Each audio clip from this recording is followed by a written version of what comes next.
everyone, and welcome to my vlog. Today I'm going to be giving you a few of my thoughts on screen time. It's a really hot topic at the moment. And I think it's really important that we discuss it. There are so many things to discuss when it comes to screen time, but I'm just going to be thinking about two things today, which kind of come under the umbrella of healthy habits. Now, the thing about screen time is that the technology is developing a lot faster than the research is coming out. So we are only now understanding all the ways in which our engagement with social media has affected our real lives and our brain pathways and our brain excitement levels and all those kind of things.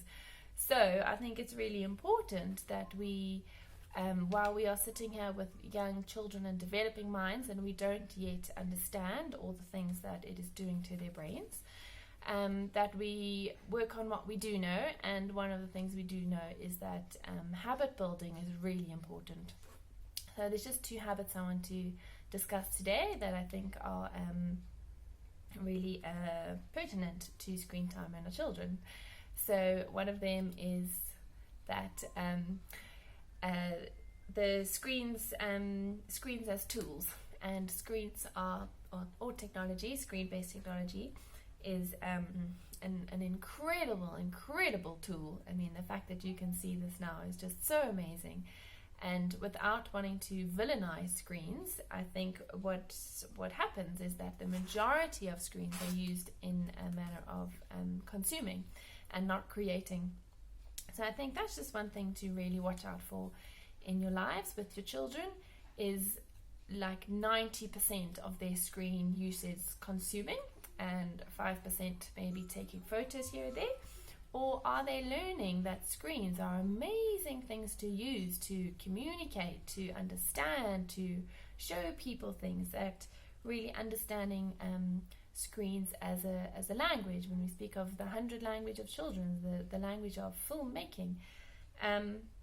And we've seen amazing things come out of the Shakatala's documentary film that they made with each other.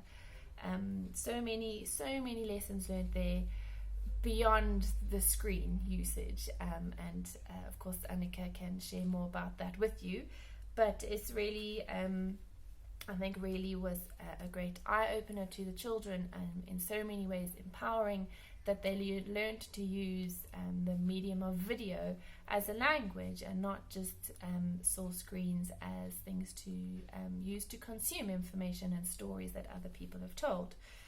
And then connected to that is this very real situation where a lot of children are consuming their screen time alone, because it's often, the most amazing nanny, as we say, and things like that. And so a lot of the time we have children spending an hour, 2 hours, 3 hours, in some severe cases a day, just by themselves consuming, whether it's the iPad playing educational games or non-educational games or just videos and information. It's done in isolation. Now, Emma gave us a lot of really helpful insights when she was speaking about boredom in the last topic. So there's that to think about when alone. But the other thing that happens when children are engaging in screen time alone is that there is no habit of learning that what we consume we discuss and we reflect on and becomes a part of our understanding of the world around us. So if children are only ever sitting for their hour or 2 hours or whatever by themselves and consuming things by themselves, they are not going to learn to respond to what they are watching, to ask questions about the things that they've been shown, to reflect on the messages of the stories behind the stories that they are consuming.